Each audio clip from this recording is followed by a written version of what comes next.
안녕하세요. 부동산 법률 TV입니다.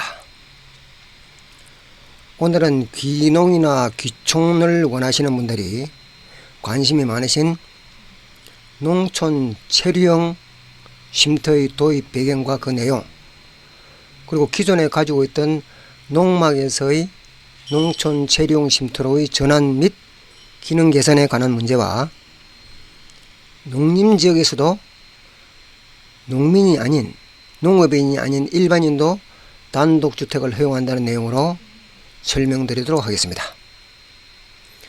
자, 농촌 체류형 쉼터가 뭔지부터 보겠습니다. 주말 농장이나 체험 영농 등에서 늦게까지 머물다가 다음날 여유롭게 출발하고 싶은데 농막에서는 원칙적으로 잠을 잘 수가 없어서 너무 불편하다. 농사일 이후에 흐르는 땀을 씻고 오고 싶은데 그대로 운전대를 잡고 돌아와야 하니까 불편하다는 이런 민원이 많이 제기되니까 농림축산식품부에서 농지법 시행령 및 시행규칙을 손을 봐서 농촌 체류형 쉼터라는 걸 만들기로 했습니다. 자, 주말 농장 운영, 체험 영농 등을 이유로 주말을 기해 도시에서 농촌으로 이동하는 도시민들은 그간 주로 농막을 짓고 그곳에서 짧게나마 휴식을 취해왔습니다. 그러나 농막은 무엇보다 숙박이 불가능하기 때문에 온전한 쉼터로 활용하기에 한계가 있었습니다. 농막에서 숙박을 하는 것은 사실은 많이 하고 있지만 불법입니다. 자, 다행히 주말 농부들의 농촌 라이프가 한결 더 편해질 전망입니다. 현행법상 숙박이 불가능한 농막과는 다른 새로운 개념의 농촌 체류형 쉼터가 도입되었기 때문입니다. 그 내용을 간단하게 보겠습니다. 농촌 체류형 쉼터를 하면 도시민의 주말 체험 영농과 농촌 체류 확산을 위한 임시 숙소 등으로 활용하기 위한 시설을 말합니다. 시설 규모는 연면적이 33제곱미터 이하여야 합니다. 10평 정도 되겠죠. 거기에 데크나 정화도 등은 그 면적에서 별도입니다. 처마는 외벽 중심선에서 1m까지 허용하고 데크는 가장 긴 외벽의 1.5m를 곱한 면적까지 허용합니다. 주차장은 주차원장법 규정에 의해서 정한 주차장 1면을 허용합니다. 보통 주차장 1면이라 하면 4평 정도 됩니다.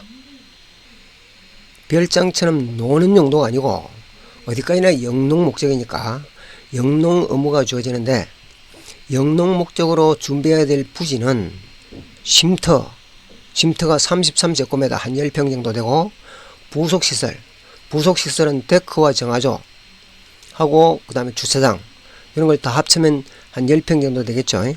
그럼 10평과 10평을 합산한 부지의 2배 면적 이상의 부지가 확보되어야 됩니다. 그러니까 20평하고 2배니까 40평. 그러니까 총 60평 이상의 부지가 확보되어야 된다고 보시면 됩니다. 자, 영농은 쉼터 부속시설 제외 농지는 그 20평 이외의 제외 농지는 전부 다 영농 활동을 해야 될 의무가 있습니다. 자, 제한지역은 최소한의 안전 확보와 그럼 영농 피해 방지 목적을 위해서 붕괴 위험 지역 등 특정 지역에는 설치가 제한됩니다. 기타 자세한 내용은 조금 후에 그 내용을 상세히 설명드리도록 하겠습니다. 농지 체류형 쉼터 설치를 하려면 그 절차가 첫째 농지법에 따른 농촌 체류형 쉼터 설치 및 이용 계획 신고를 해야 됩니다. 자, 민원인이 이런 서류들을 준비해서 지자체에다가 접수를 시키고 그리고 지자체에서 서류 심사를 해서 기준을 충족을 하면 신고증을 교부해 줍니다. 그 다음으로 이것도 가설 건축물이기 때문에 건축법에 따른 가설 건축물 축조 신고 절차를 거쳐야 합니다. 똑같이 민원인이 이런 서류들을 준비해서 지자체에다가 접수를 하면 서류 심사를 거쳐서 기준을 충족할 때는 신고 필증을 교부해주고 그리고 지자체에서는 가설 건축물 관리대장에 등재를 하면 절차가 끝납니다. 근데 처음에 먼저 했던 요 위에 있던 전자를 먼저 그 절차를 거치고 그 다음에 후자의 절차를 거치게 되어 있는데 민원인의 편의를 위해서 그 두 가지 절차를 동시에 처리도 가능하도록 되어 있습니다. 그래서 그 지자체에 따라서 조금씩 그 내용이 다를 수가 있기 때문에 반드시 지자체에 어떤 절차를 어떻게 거쳐야 되는지 어떤 서류를 준비해야 되는지를 꼭 확인해 보실 필요가 있습니다. 농림축산식품부가 농지법 시행령과 시행규칙의 내용을 공고를 했는데 입법 예고는 12월 9일로 끝났습니다. 원래 계획은 12월 말에 시행 예정까지 시행하기까지를 계획을 잡았으나 그 날짜가 조금 늦어지는 것 같습니다. 아마 1월 중에는 농촌 체류형 쉼터를 설치할 수 있을 걸로 예상됩니다. 농촌 체류형 쉼터는 본인이 소유한 농지에 농지 전용과 건축 인허가 등 절차가 없이 신고만으로 10평 이내로 가설 건축물 형태를 조성할 수 있다. 이렇게 되어 있었습니다.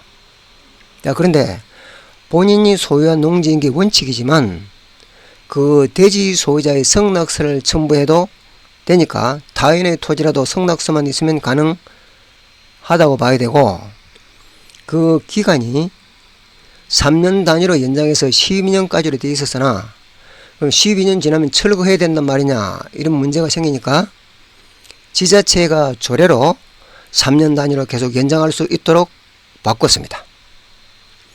기존 농막은 숙박이 불가능해서 불편함이 컸지만 농촌 체류형 쉼터는 이러한 부분을 개선했습니다.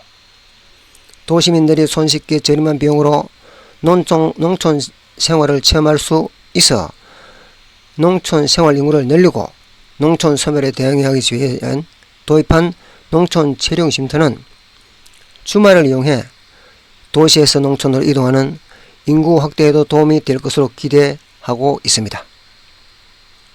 그럼 기존에 있던 농막과 차이점은 뭔지 한번 보겠습니다. 농막은 농기후와 농작물 보관 등을 이유로 또는 농작물 중 잠시 쉬는 용도로 사용되는 가성을 건축물로 숙박 등 주거행위는 허용되지 않았습니다.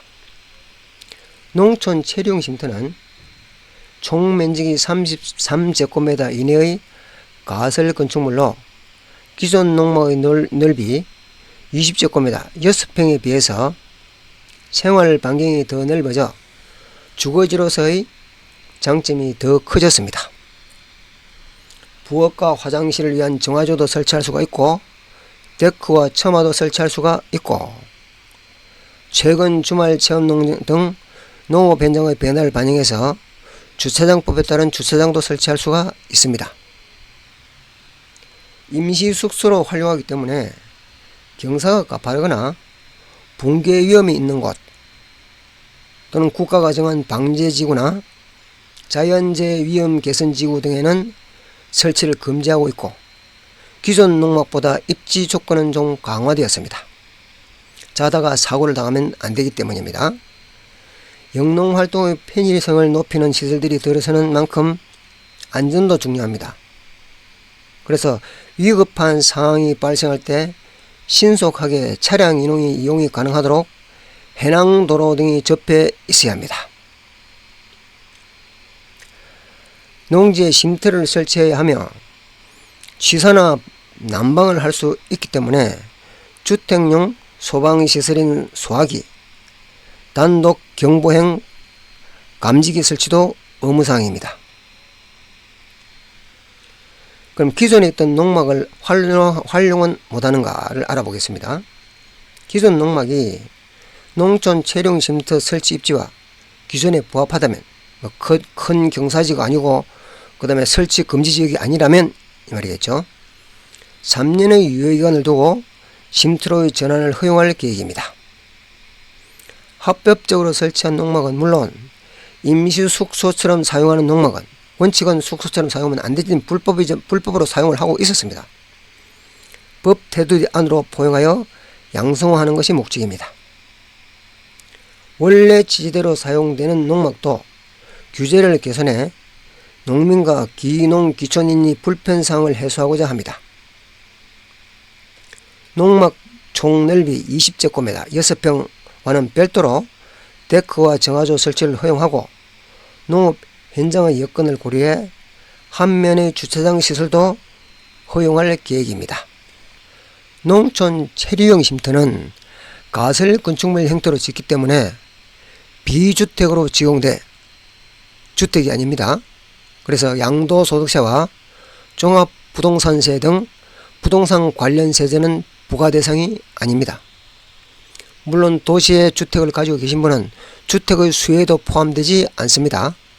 다만 취득세와 재산세는 적용이 됩니다.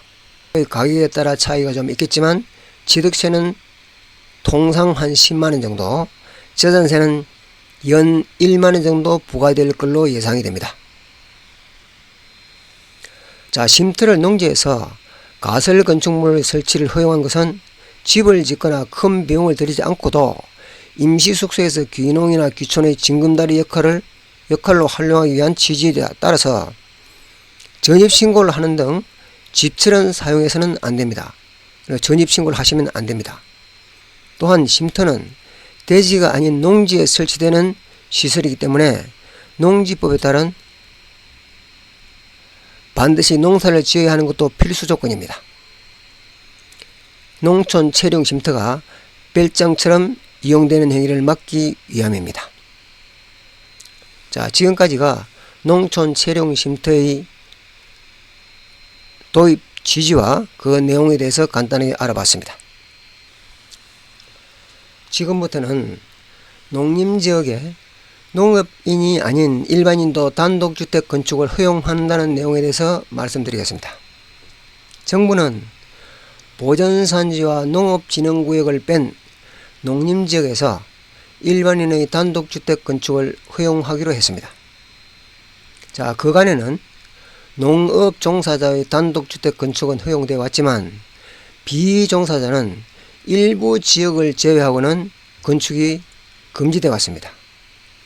여기서 농림지역에서 보전산지를 뺀다는 말은 준보전산지를 말할 것이고, 농업진흥구역을 뺀다는 말은 농업보호구역에서, 그러니까 준보전산지와 농업보호구역에서는 일부 지역에서는 당연히 비종사자도 건축을 했지만 이제는 그 요건을 상당히 완화해서 일반인도 거의 대부분 건축을 허용하겠다, 이런 취지입니다. 국토교통부는 2025년 상반기 국토계획법 시행령을 개정해서 농림지역에서 농어가주택 외에 일반인 단독주택 입지도 허용할 계획이라고 밝혔습니다. 자세한 내용은 공고가 나온 대로 또 알려드리도록 하겠습니다. 오늘은 농촌 체류형 쉼터의 도입 배경과 그 내용, 농막에서의 전환 및 기능 개선, 그리고 농림지역에서 농업인 외의 일반인도 단독주택 건축을 허용한다는 내용에 대해서 말씀드렸습니다. 도움이 되셨다면 구독과 좋아요 부탁드리겠습니다. 항상 풍요롭고 행복한 삶을 추구하는 부동산 법률 튜브였습니다. 감사합니다.